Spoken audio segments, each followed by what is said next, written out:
The chair of the hospital board looked from Daniel's tear-filled face to the emergency room where Lily lay connected to monitors. The steady beeping of the machines filled the hallway, reminding everyone that every second mattered.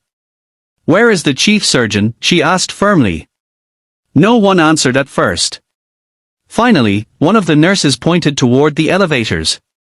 He refused to perform the operation because the family couldn't hear writing. The chair of the hospital board looked from Daniel's tear-filled face to the emergency room where Lily lay connected to monitors. The steady beeping of the machines filled the hallway, reminding everyone that every second mattered. "Where is the chief surgeon?" she asked firmly. No one answered at first. Finally, one of the nurses pointed toward the elevators. He refused to perform the operation because the family couldn't guarantee payment. The board members stood frozen in disbelief. "What did you say?" another board member asked. The nurse swallowed hard. "He said there was no financial clearance." The chair's expression darkened.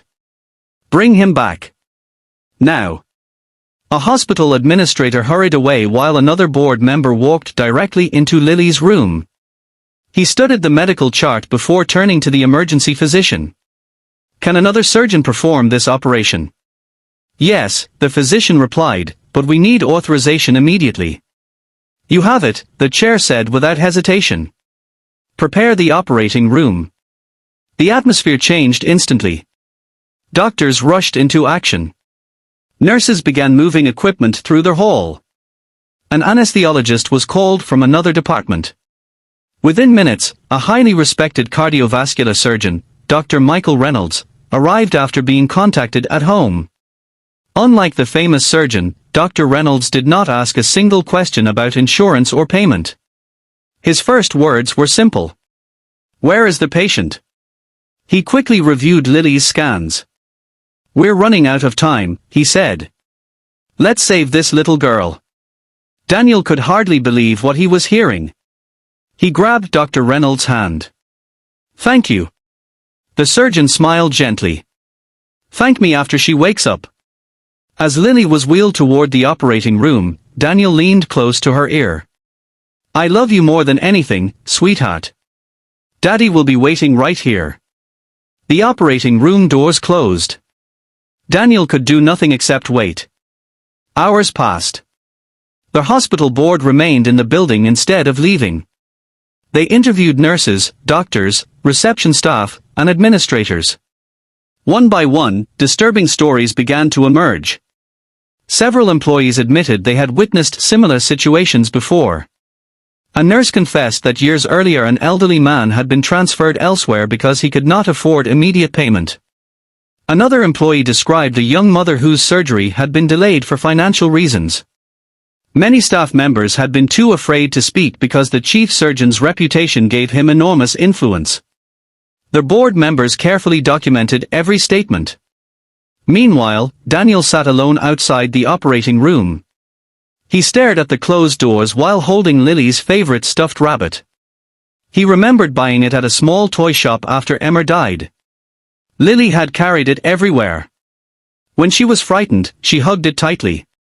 Now Daniel clutched it himself, praying harder than he ever had. Nearly 4 hours later, the operating room doors finally opened. Dr. Reynolds stepped into the hallway, still wearing his surgical cap. Daniel jumped to his feet. The surgeon removed his mask and smiled. The operation was successful. Daniel burst into tears. "Is she? She's going to recover." Before the surgeon could finish speaking, Daniel embraced him. Thank you so much." Many nurses wiped tears from their eyes. Even several board members smiled with relief. Later that evening, Daniel was allowed into the recovery room.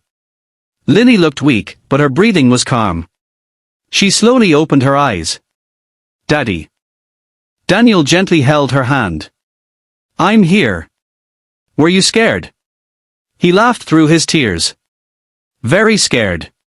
She gave him a tiny smile. "But you came." "I'll always come." Lily squeezed his hand before drifting back to sleep. The next morning, the hospital board held an emergency meeting. After reviewing witness statements, security footage, and hospital policies, they reached a unanimous decision. Their famous surgeon was called before their board. He entered confidently, believing his reputation would protect him. Instead, he found every board member waiting. The chair spoke first. "You refused emergency treatment to a child." "I followed financial policy," he replied. "You violated medical ethics." The hospital must protect its finances. The hospital exists to save lives. Silence filled the room. Evidence continued to pile up. Internal emails. Patient complaints. Witness testimonies. The surgeon realized there was no defense left. That afternoon, the board announced his immediate dismissal. His medical privileges at the hospital were revoked pending further professional review. News spread rapidly. Patients, staff, and local reporters gathered outside the hospital. Many former employees finally shared stories they had kept hidden for years. Public reaction was overwhelming. Thousands of people praised the nurses who had spoken the truth. Community organizations organized fundraisers to help families struggling with medical expenses. Local businesses donated money to create an emergency patient assistance fund. The hospital board introduced sweeping reforms. Emergency treatment would never again depend on immediate financial approval. A special charity program was established for families facing hardship. Staff members received additional ethics training, emphasizing that compassion must always come before profit. Weeks later, Lily was strong enough to walk through the hospital corridors. Nurses greeted her with smiles and small gifts. She proudly carried her stuffed rabbit under one arm. Before leaving, Daniel asked to meet Dr. Reynolds one last time. When the surgeon arrived, Daniel handed him a handwritten letter. "I don't have much money," Daniel said, "so I can't repay what you did." Dr. Reynolds shook his head. "You already have." Daniel looked confused. "You reminded everyone why we became doctors." The surgeon unfolded the letter after Daniel left. Inside were only a few simple words. "You didn't just save my daughter. You saved my reason to keep believing in humanity." Dr. Reynolds quietly folded the letter and placed it inside his coat pocket. Months later, Lily returned to the hospital, not as a patient, but to deliver homemade cookies to the nurses who had cared for her. She walked confidently through the same hallway where her father had once begged for help. This time, their hallway was filled with smiles instead of fear. As Daniel watched his daughter laughing with the staff, he realized that the darkest day of their lives had become the beginning of